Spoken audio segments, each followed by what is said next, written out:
O sol ardia forte no céu de São Paulo, lançando raios que dançavam sobre as ruas tortuosas de Jardim Irene, uma favela onde o asfalto rachado contava histórias de luta e resiliência.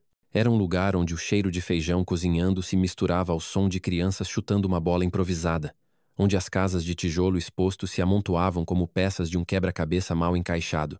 No meio desse cenário, um homem caminhava com passos firmes, mas sem pressa, o corpo ainda atlético apesar dos anos. Era Cafu, o lendário capitão da seleção brasileira, o homem que levantou a taça do mundo em 2002. Mas ali, naquele momento, ele era apenas Marcos, o filho de Dona Célia, voltando ao bairro que o viu crescer. Vestia uma camiseta simples, um short de corrida e tênis gastos, o rosto parcialmente escondido por um boné surrado. Não havia câmeras, não havia holofotes, apenas o calor sufocante e o peso de memórias que ele carregava em cada passo. Cafu não vinha a Jardim Irene havia anos. Depois de uma carreira que o levou aos maiores estádios do mundo, de Milão a Tóquio, ele havia prometido a si mesmo que um dia voltaria para fazer algo pelo lugar que moldou quem ele era. E agora, ali estava ele, atendendo a um convite de um velho amigo, Zé Maria, que organizava um torneio de futebol de rua para as crianças da comunidade. O campeonato da quebrada não era exatamente a Copa do Mundo, mas para os garotos que jogavam descalços em terrenos de terra batida, era o maior evento do ano. Cafu sorriu ao lembrar de si mesmo, um menino magrelo que sonhava com o Maracanã enquanto driblava latas velhas. Ele não estava ali para ser estrela, mas para inspirar, para mostrar àqueles jovens que o sonho era possível, mesmo vindo de onde vinham. As ruas estavam mais cheias do que ele lembrava. Barracas de pastel e caldo de cana pontuavam as esquinas, e o som de um pagode ecoava de um bar próximo, misturado ao latido de cachorros e ao ronco de motos. Cafu caminhava em direção ao campinho onde o torneio seria realizado, um terreno baldio que os moradores haviam limpado e transformado em uma quadra improvisada. As traves eram feitas de bambu e as linhas do campo traçadas com cal. Era rústico, mas tinha alma. Ele parou por um momento, observando a movimentação. Crianças corriam de um lado para o outro, algumas carregando bolas tão gastas que mal eram redondas. Mães gritavam para que tomassem cuidado, enquanto um grupo de adolescentes apostava quem faria o gol mais bonito. Era o tipo de cena que fazia o coração de Cafu apertar, uma mistura de nostalgia e responsabilidade. Quando chegou ao campinho, Zé Maria o recebeu com um abraço forte, daqueles que só quem cresceu na mesma quebrada entende. Marcos, meu irmão, não acredito que tu veio mesmo, disse Zé, o rosto suado brilhando sob o sol. Ele era um homem baixo, com uma barriga que denunciava os anos de cerveja, mas com a energia de quem nunca deixou a favela roubar sua alegria. Cafu riu, batendo nas costas do amigo. Eu disse que vinha, né? Agora me conta, como tá esse campeonato? Zé começou a explicar, gesticulando animadamente. O torneio reunia 8 times de garotos entre 12 e 16 anos, todos da comunidade. Era uma festa, mas também uma chance de tirar os jovens da rua, de dar a eles algo para acreditar. Cafu ouvia com atenção, mas seus olhos vagavam pelo campo, captando cada detalhe. A paixão nos rostos das crianças, a determinação nos passes, o orgulho das famílias que assistiam. Foi então que ele notou um homem mais jovem, talvez na casa dos 30 anos, gritando ordens do outro lado do campo. Era Diego, o treinador principal do torneio, um cara magro, com cabelo penteado para trás e uma prancheta na mão. Diego tinha o ar de quem se achava mais importante do que realmente era. Ele usava um uniforme de treinador novinho, com o logotipo de uma marca esportiva, e apontava para os jogadores com uma autoridade que beirava a arrogância. Ei, você aí, passa a bola direito. Isso não é pelada, é competição. Ele berrou para um garoto que tentava driblar. Cafu franziu a testa. Havia algo naquele tom que o incomodava, uma falta de paciência que não combinava com o espírito do torneio. Zé Maria percebeu o olhar de Cafu e deu um tapinha no ombro dele. Aquele é o Diego. Ele é novo por aqui. Veio de um bairro mais chique, sabe? Tá tentando organizar tudo, mas às vezes exagera. Cafu assentiu, mas não disse nada. Ele conhecia aquele tipo de pessoa. Gente que chegava à favela com ideias prontas, achando que sabia mais do que os moradores, que olhava para a comunidade como um lugar para consertar. Ele decidiu não julgar Diego tão rápido. Afinal, o cara estava ali ajudando. Talvez fosse só o calor e a pressão do torneio falando mais alto. O dia avançava, e o torneio começou com uma energia contagiante.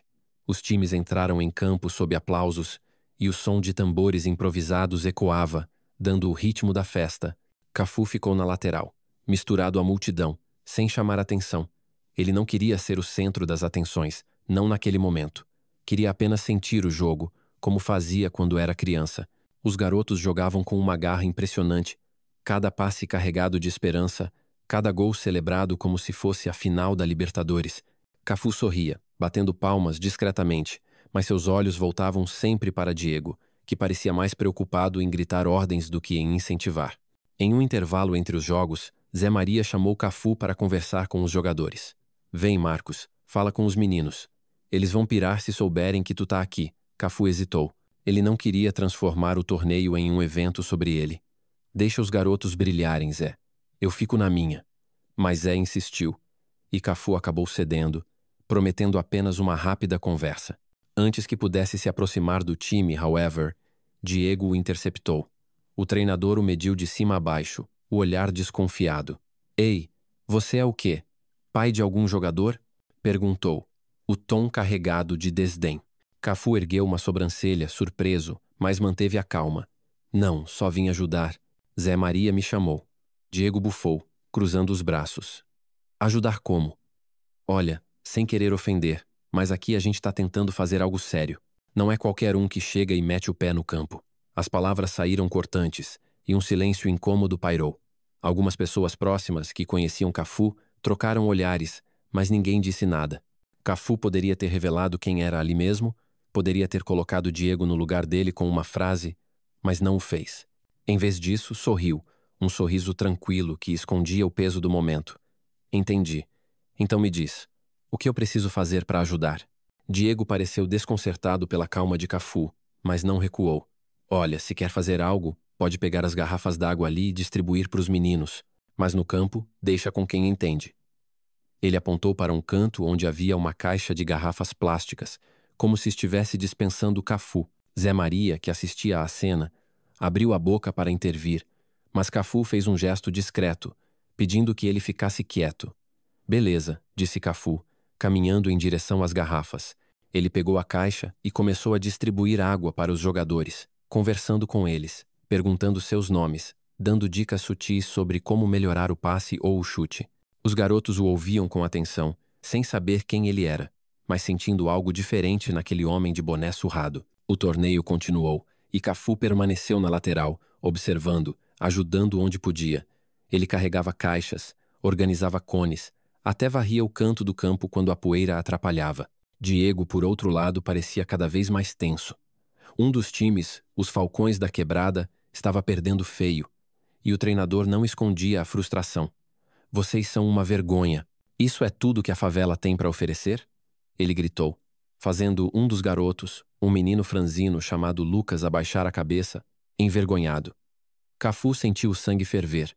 Ele conhecia aquele tipo de humilhação, a forma como palavras podiam apagar a confiança de uma criança.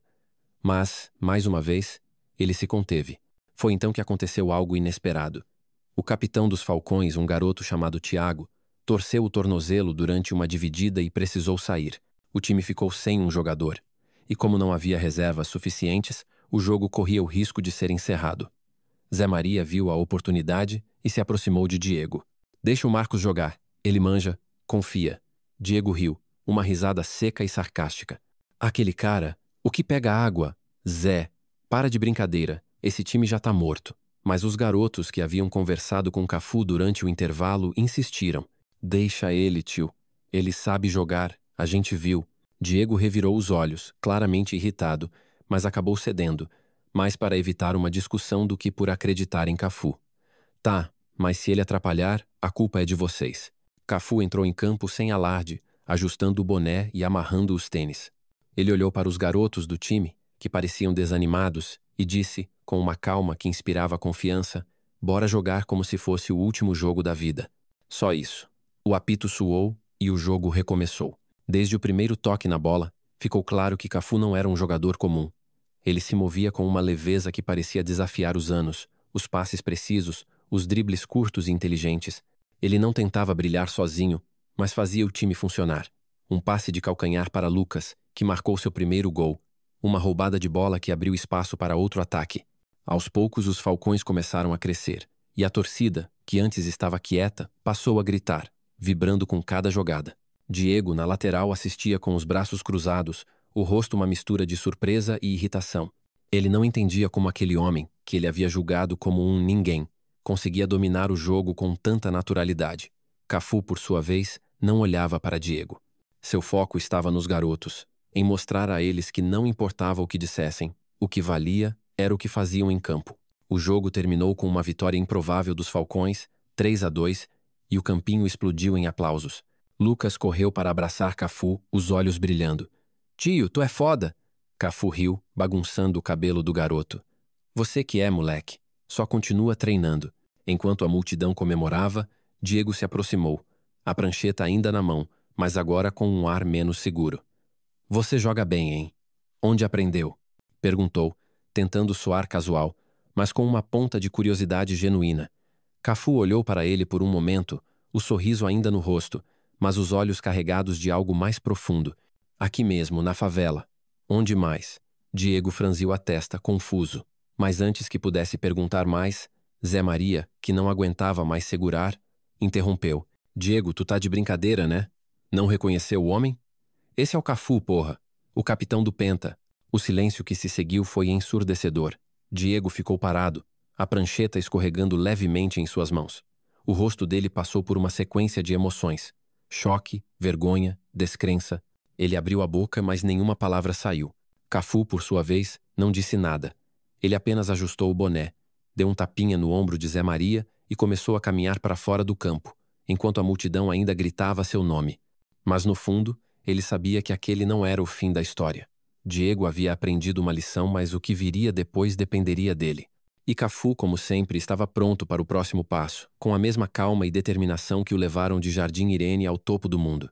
O sol já não queimava tanto em Jardim Irene, mas o calor ainda pairava, um lembrete constante da vida que pulsava naquele canto de São Paulo.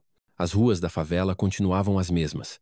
O cheiro de café fresco misturado ao pó levantado pelas motos, as conversas altas nas varandas, o som distante de um rádio tocando samba, mas algo havia mudado desde o torneio de futebol de rua. O nome de Cafu, que já era uma lenda sussurrada entre os mais velhos, agora ecoava com força renovada entre os jovens. O campinho improvisado onde ele havia jogado com os garotos dos Falcões da Quebrada tornou-se um ponto de encontro, um símbolo de que o impossível podia sim acontecer. E Cafu, fiel à sua essência, não queria que aquela faísca se apagasse. Ele tinha um plano maior: transformar aquele terreno baldio em uma academia de futebol para as crianças da comunidade, um lugar onde o talento pudesse florescer sem as barreiras da pobreza ou do preconceito. Mas o caminho para tornar esse sonho realidade seria mais tortuoso do que qualquer jogo que ele já havia enfrentado. Dias após o torneio, Cafu sentou-se em uma pequena sala na casa de Zé Maria, um espaço apertado com paredes descascadas e uma mesa coberta por uma toalha de plástico colorida.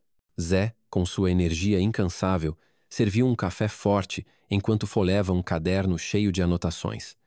"Marcos, a ideia é boa, mas tu sabe como é aqui.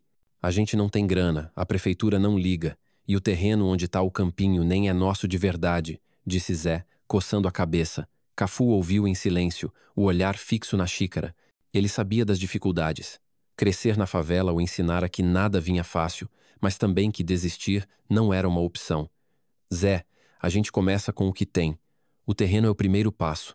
Depois a gente vê o resto", respondeu, com aquela calma que parecia desarmar qualquer obstáculo. A notícia do projeto de Cafu se espalhou rápido como fogo em mato seco. As mães da comunidade que viam nos filhos a mesma paixão que Cafu tinha quando criança começaram a aparecer, oferecendo ajuda. Seu João, o dono do bar da esquina, prometeu doar cadeiras velhas para a futura academia.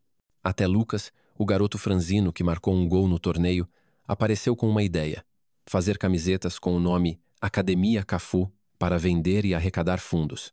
Cafu sorria com cada gesto, mas no fundo sabia que precisaria de mais do que boa vontade. Ele precisava de aliados, de recursos e, acima de tudo, de alguém que entendesse como transformar uma visão em realidade. Foi então que ele pensou em Diego. Diego, o treinador que o havia menosprezado no torneio, não era mais o mesmo desde aquele dia. A humilhação de descobrir que havia desafiado Cafu, o capitão do Penta, o deixou em silêncio por dias. Ele voltou ao seu bairro, um condomínio de classe média em Santana, mas as palavras de Cafu, aqui mesmo, na favela, onde mais, não saíam da sua cabeça. Diego cresceu ouvindo que a favela era um lugar de problemas, que as pessoas de lá não tinham nível para competir com o resto da cidade. Mas ali naquele campinho ele viu algo diferente: garra, talento, comunidade. E acima de tudo viu Cafu, um homem que poderia ter usado sua fama para esmagá-lo, mas escolheu apenas jogar. Diego sabia que precisava fazer algo para reparar seu erro, mas não sabia como. Até que Cafu bateu à sua porta. Era uma tarde abafada quando Diego abriu a porta do seu apartamento e deu de cara com Cafu. Ainda com o boné surrado, mas agora com um caderno na mão. "Preciso da tua ajuda", disse Cafu sem rodeios. Diego piscou, surpreso, quase esperando uma bronca. "Minha ajuda? Depois de tudo que eu fiz?" Cafu deu um meio sorriso. "Tu é treinador, não é? Sabe organizar, sabe motivar. A academia precisa de alguém assim." Diego hesitou, o peso da vergonha ainda presente, mas algo na voz de Cafu firme, mas sem julgamento o fez aceitar. Ele não sabia ao certo no que estava se metendo, mas decidiu que era hora de deixar o orgulho de lado. Os primeiros dias trabalhando com Cafu foram um choque para Diego. Ele estava acostumado a treinar times de colégios particulares, com campos bem cuidados e equipamentos novos. Em Jardim Irene, o escritório era a varanda da casa de Zé Maria, e o campo era o mesmo terreno baldio, agora com algumas marcações novas feitas com tinta spray. Mas o que mais o surpreendia era a energia das pessoas. As reuniões para planejar a academia eram caóticas, com todo mundo falando ao mesmo tempo, mas cheias de ideias. Dona Célia, a mãe de Cafu, aparecia com bolos de milho para animar o grupo. Seu João sugeriu usar o bar como ponto de arrecadação, e as crianças, sempre as crianças, estavam lá, perguntando quando poderiam começar a treinar. Diego, que sempre valorizou a disciplina acima de tudo, começou a entender que ali a paixão vinha antes das regras. O maior desafio, however, era o terreno. Zé Maria estava certo. O campinho não pertencia à comunidade. Ele era propriedade de uma construtora que planejava construir um conjunto de prédios no local. Cafu tentou negociar com a empresa, mas as respostas eram sempre evasivas. "A gente vai estudar a proposta", diziam, enquanto os boatos de que o terreno seria tomado cresciam. A comunidade começou a se preocupar, e até Zé Maria, sempre otimista, parecia abalado. "Marcos, e se a gente perder o campo? Tudo isso vai pro ralo." Cafu, porém, não se deixava abater. Ele sabia que precisaria de algo grande, algo que chamasse a atenção não só de São Paulo, mas do Brasil inteiro. Foi aí que ele teve a ideia. Um jogo beneficente. Um evento que reunisse não só a comunidade, mas também nomes do futebol brasileiro. Cafu usou seus contatos, algo que ele raramente fazia. Ligou para velhos amigos, como Roberto Carlos, Ronaldo, Rivaldo. "Quero fazer algo pela minha quebrada", disse a cada um deles. E como era Cafu falando, ninguém recusou. O plano era ambicioso. Um jogo no estádio do Morumbi, com ingressos a preços populares e toda a renda destinada à compra do terreno e à construção da academia. Diego ficou encarregado de organizar a logística, algo que o assustava, mas também o motivava. Ele nunca havia lidado com algo tão grande, mas pela primeira vez sentia que fazia parte de algo maior que ele mesmo. Enquanto o jogo tomava forma, Diego e Cafu enfrentaram outros desafios. Um patrocinador local, um empresário chamado Senhor Almeida, ofereceu uma quantia generosa, mas com uma condição. A academia deveria levar o nome da sua empresa, e ele queria controle sobre as decisões. Cafu recusou na hora. "Essa academia é das crianças, não de uma marca", disse, com uma firmeza que fez Diego repensar suas próprias prioridades. Outra dificuldade veio da própria comunidade. Alguns moradores, cansados de promessas não cumpridas, duvidavam que o projeto daria certo. "Isso é coisa de rico, Cafu. Aqui não é lugar para sonho grande", disse um homem durante uma reunião. Cafu ouviu, mas não se abalou. Ele sabia que a desconfiança vinha do medo, e o medo vinha de anos de abandono. À medida que o dia do jogo se aproximava, Diego começou a mudar. Ele, que antes via a favela como um lugar de caos, agora via força. Ele passava horas conversando com os garotos, ensinando fundamentos de futebol, mas também ouvindo suas histórias. Lucas, o menino do torneio, contou como o futebol o ajudava a esquecer os problemas em casa. Uma garota chamada Ana, que insistia em jogar com os meninos, mostrou a Diego um caderno cheio de desenhos de campos de futebol. Cada interação fazia Diego questionar os preconceitos que carregava, Ele começou a entender o que Cafu sempre soube. A favela não era um problema a ser resolvido, mas um lugar cheio de potencial, esperando uma chance. O dia do jogo chegou como uma explosão de energia. O Morumbi estava lotado não só de moradores de Jardim Irene, mas de torcedores de toda a cidade. Faixas com os dizeres Academia Cafu e A Favela Vence tremulavam nas arquibancadas. O time de Cafu, reforçado por lendas como Roberto Carlos e Rivaldo, enfrentou um combinado de jogadores locais e jovens promessas. Diego, que ajudou a organizar o evento, estava na lateral, nervoso, mas orgulhoso. Ele olhou para Cafu, que entrava em campo com o mesmo boné surrado, e sentiu algo que nunca havia sentido: gratidão. O jogo foi uma festa. Cafu, mesmo aos 50 anos, ainda corria como se fosse um garoto, distribuindo passes e sorrisos. Roberto Carlos soltou um chute que levantou a torcida, e Lucas, convidado para jogar os minutos finais, marcou um gol que fez o estádio explodir. A renda superou todas as expectativas, garantindo não só a compra do terreno, mas também o início da construção da academia. Após o apito final, Cafu reuniu os jogadores e a comunidade no centro do campo. Ele não fez um discurso longo, apenas disse: "Isso aqui é para vocês. Nunca deixem ninguém dizer que vocês não podem." A multidão aplaudiu, mas Diego, na lateral, sentiu um nó na garganta. Ele sabia que aquelas palavras também eram para ele. Nos meses seguintes, a Academia Cafu começou a tomar forma. O terreno foi legalizado e as obras avançaram com a ajuda de voluntários. Diego assumiu o papel de treinador principal, agora com uma nova visão. Ele não gritava mais com os garotos, mas os incentivava, como Cafu fazia. A academia não era só um lugar para jogar futebol, mas um espaço onde as crianças aprendiam sobre respeito, trabalho em equipe e, acima de tudo, sobre acreditar em si mesmas. Cafu, fiel ao seu estilo, não ficou para receber os louros. Ele voltou para sua vida, mas deixou um pedaço de si em Jardim Irene. Antes de partir, ele olhou para Diego e disse: "Agora é contigo. Faz eles brilharem." Diego assentiu, sabendo que sua vida, assim como a favela, nunca mais seria a mesma.